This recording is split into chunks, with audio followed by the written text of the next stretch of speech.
জাতীয় থেকে আন্তর্জাতিক প্রান্তিক জনপদ থেকে নগর, চারপাশে ঠিক এই মুহূর্তে কি ঘটছে তা নিয়ে আজকের আয়োজন এখন চারদিক। পুরো আয়োজন জুড়ে সঙ্গে আছে আমি মেহরিন আনি। যুক্তরাষ্ট্রের বাজারে বাংলাদেশি পণ্যের উচ্চ শুল্কের সংকট সমাধানে মার্কিন প্রেসিডেন্টের কাছে চিঠি দেবেন প্রধান উপদেষ্টা ডক্টর মোহাম্মদ ইউনূস। আর বাণিজ্য উপদেষ্টার পক্ষ থেকে ইউনাইটেড স্টেটস অফ ট্রেড রিপ্রেজেন্টেটিভের কাছে আরও একটি চিঠি পাঠানো হবে। রোববার সচিবালয়ের অর্থ মন্ত্রণালয়ের প্রধান উপদেষ্টার হাই রিপ্রেজেন্টেটিভ ও 4 জন উপদেষ্টার উপস্থিতিতে উচ্চ পর্যায়ের এই বৈঠক হয়। বৈঠক শেষে প্রধান উপদেষ্টার প্রেস সচিব কথা জানান। পরে অর্থ উপদেষ্টা ডক্টর সালেউদ্দিন আহমেদ ও প্রধান উপদেষ্টার হাই রিপ্রেজেন্টেটিভ খলিলুর রহমান বলেন, যুক্তরাষ্ট্রের সাথে বাণিজ্য বাড়ানোর দিকে জোর দিয়েছে সরকার। বিশেষ করে যুক্তরাষ্ট্রের পোশাক শিল্পের বাজার যেন রক্ষা হয় সে ব্যাপারে সর্বোচ্চ চেষ্টা করা হবে। এদিকে পরিকল্পনা উপদেষ্টা বলেন, ট্রাম্প আরোপিত শুল্ক মার্কিন ভোক্তা ও ক্রেতা প্রতিষ্ঠানের উপর পড়বে। শ্রমিকের মজুরি কমিয়ে আর খরচ কমানো সম্ভব নয়। দেশটির সাথে বাণিজ্য বাড়াতে সরকার সহায়ক পদক্ষেপ নেবে বলে আশ্বস্ত করেন বাণিজ্য উপদেষ্টা।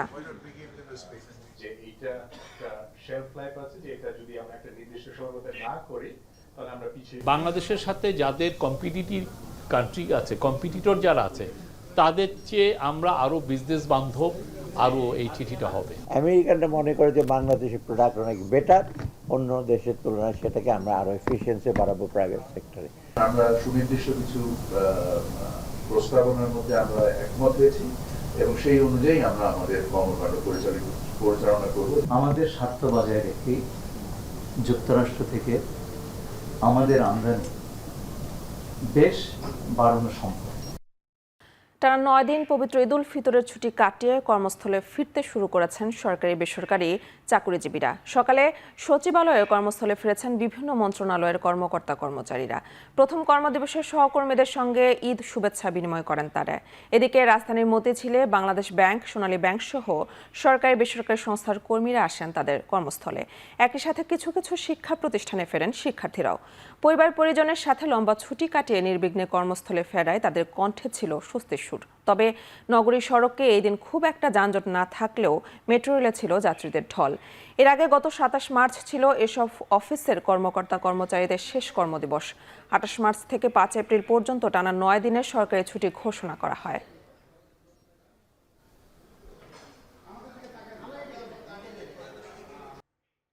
ব্যাংক ঋণের সুদ হার কমাতে বলেছে আন্তর্জাতিক মুদ্রা তহবিল IMF। মূল্যস্ফীতি না কমা পর্যন্ত এই হার কমাবে না বাংলাদেশ ব্যাংক।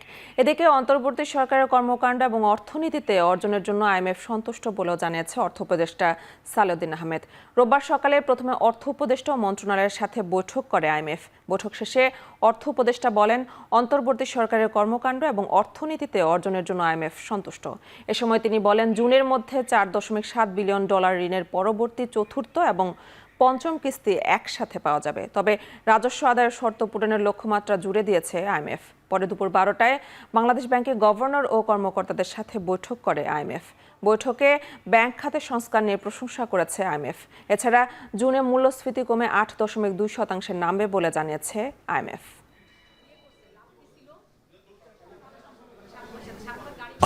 বাংলাদেশ সম্পর্কে বৈশ্বিক ধারণা পরিবর্তন করে বিনিয়োগের সম্ভাবনা তুলে ধরা ও 10 বছর পরে বিনিয়োগের অবস্থান কেমন হবে তা তুলে ধরতে আয়োজন করা হচ্ছে বিনিয়োগ সম্মেলন 2025।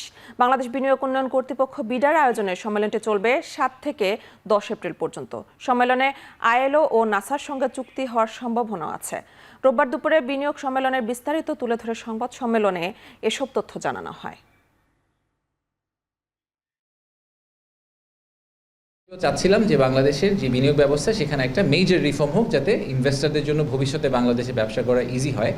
তো ওনাদের এই এডিশনাল পুশটা আমাদের জন্য আসলে একটা খুবই বেনিফিশিয়াল আউটপুট। ওনারা যদি এখন থেকে বিনিয়োগের কথা চিন্তা করেন, আগামী 5-10 বছর পরে গিয়ে ওনারা কীরকম বাংলাদেশকে পাবেন, কি ইনভেস্টমেন্ট ক্লাইমেট পাবেন, সেটাকে আমরা পোর্ট্রে করার চেষ্টা করব। বিএনপি জামাত এনসিপি ওনারা প্রত্যেকেই কনফার্ম করেছেন যে ওনাদের রেপ্রেজেন্টেশন থাকবে সামিটের মধ্যে, ইনঅগ্রাল সেশনেও থাকবে এবং তারপরে ওনাদেরকে আমরা একটা ব্রেকআউট রুমের ব্যবস্থা করে দিয়েছি, একটা মিটিং রুমের ব্যবস্থা করে দিয়েছি, ওখানে ওনাদের লোকজন থাকবেন। এক মাসে ইতিহাসের সর্বোচ্চ রেকর্ড গড়েছে রেমিটেন্স। দেশে প্রথমবারের মতো $3 বিলিয়ন লক্ষ্য পূরণ করেছে প্রবাসী আয়। রোববার বাংলাদেশ ব্যাংকের মুখপাত্র সাংবাদিকদের এ তথ্য জানান। বাংলাদেশ ব্যাংকের মুখপাত্র জানিয়েছেন, মার্চ মাসে রেমিটেন্সে আয়ের লক্ষ্যমাত্রা $300 কোটি ছাড়িয়েছে, যা ইতিহাসে সর্বোচ্চ প্রবাসী আয়। মূলত ঈদ ও রমজানকে কেন্দ্র করে প্রবাসীরা ব্যাংকিং খাতে রেমিটেন্স বেশি পাঠিয়েছেন। তবে বিগত সময়ে রেমিটেন্স $2 থেকে $2.5 বিলিয়ন ঘরে থাকলেও 5 আগস্ট পরবর্তী সময়ে প্রবাসীরা দেশের প্রতি দায়িত্ববোধ থেকে তারা ব্যাংকে টাকা পাঠানো বাড়িয়েছেন। বাংলাদেশ ব্যাংকের মুখপাত্র জানান, আগামীতে এই লক্ষ্যমাত্রা ধরে রেমিটেন্সের ঊর্ধ্বমুখী প্রবণতা বাড়ানোর চেষ্টা অব্যাহত থাকবে।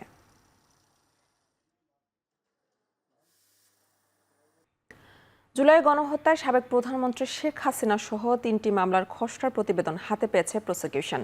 এ মাসেই 2টি মামলার আনুষ্ঠানিক অভিযোগপত্র দাখিল করা হবে বলে জানিয়েছেন আন্তর্জাতিক অপরাধ ট্রাইব্যুনালের চিফ প্রসিকিউটর মোহাম্মদ তাজুল ইসলাম।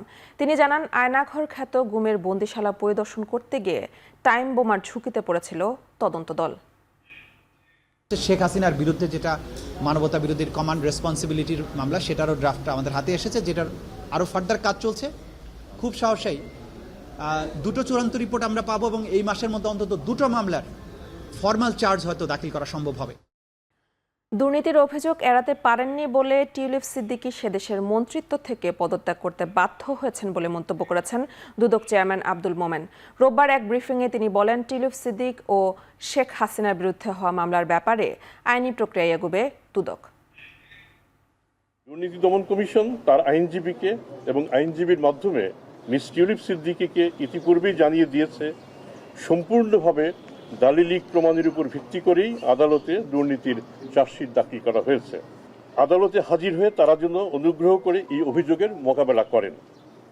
এটি কম্পাউন্ডেবল কোনো মামলা নয় যে চিঠি লেখালেখি করে মামলার পরিণতি নির্ধারণ করা যাবে। আদালতই তা নির্ধারিত হবে। কক্সবাজারের উখিয়ায় জমি নিয়ে বিরোধের জেরে দুপক্ষের সংঘর্ষে ওয়ার্ড জামায়াতে ইসলামীর আমির সহ উভয় পক্ষের 3 জন নিহত হয়েছেন। আহত হয়েছেন আরও বেশ কয়েকজন। বেলা 11টার দিকে রাজাপালং ইউনিয়নের কুতুপালং পশ্চিম পাড়ায় এ ঘটনা ঘটে। নিহতদের মধ্যে আবদুল্লাহ আল মামুন রাজাপালং ইউনিয়নের 9 নম্বর ওয়ার্ড জামায়াতে ইসলামীর আমির। বাকি 2 জন একই এলাকার আব্দুল মান্নান ও শাহিনা বেগম। নিহত 3 জনই সম্পর্কে চাচাতো ভাই বোন।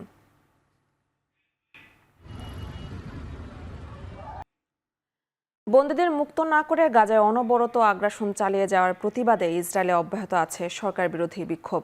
শনিবার তেল আবিবের রাস্তায় নেমে বেনিয়ামিন নেতানিয়াহুর বিরুদ্ধে বিক্ষোভ করেন তারা। দাবি করা হয়, হামাসের কাছ থেকে নিরাপদে বন্দীদের উদ্ধারের উদ্যোগ নিতে। 59 জন বন্দীকে মুক্ত না করে নেতানিয়াহুর বিরুদ্ধে বিদেশ সফরের তীব্র নিন্দা জানান তারা। দাবি জানানো হয়, গাজায় বর্বরতা বন্ধ করে যুদ্ধবিরতি কার্যকরের। গাজায় বন্দী থাকা 1/2 ইসরায়েলিকে মুক্ত না করে 18 মার্চ থেকে উপত্যকায় পুনরায় আগ্রাসন শুরু করে আইডিএফ। এর আগে 2 মাসের যুদ্ধবিরতিতে মুক্ত করা হয় 38 জন ইসরায়েলি বন্দীকে। জিম্বাবুয়েকে সমীহ করছে বাংলাদেশ। তবে তাদের বিপক্ষে টেস্ট সিরিজের জন্য 10 দিনের প্রস্তুতি ক্যাম্প যথেষ্ট বলে মানছেন অলরাউন্ডার মেহেদী হাসান মিরাজ। সিনিয়র দলের উপস্থিতিতে তরুণদেরকে দায়িত্ব নিতে হবে বলে মনে করেন তিনি।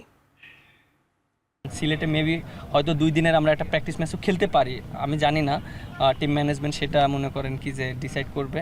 হয়তো ম্যাচ সিনিয়রেও খেলতে পারি, এরকম হতে পারে। বাট আমার কাছে মনে হয় 10 দিন অনেক এনাফ টাইম টেস্ট ক্রিকেটের জন্য আমরা প্রিপারেশন নিতে পারবো। আমাদের মোস্ট যারা সিনিয়র প্লেয়ার তারা কিন্তু অলরেডি রিটায়ার্ডে চলে গেছে এবং আস্তে আস্তে দায়িত্বটা আমাদের নিতে হবে এবং যারা আছে তাদের পারফর্ম করতে হবে, কারণ আমাদের বাংলাদেশটাকে একটা স্টেপে নিয়ে যেতে হবে। এখন সেই রেসপন্সিবিলিটি আমাদের সবার। শেষ করছে এখন চারদিক। এখন টেলিভিশন ওয়েবসাইটে দেখতে ভিজিট করুন www.ekhon.tv। এছাড়া ফেসবুকে দেখতে ভিজিট করুন facebook.com/tv.ekhon এবং ইউটিউবে দেখতে ভিজিট করুন youtube.com/c/ekhon tv।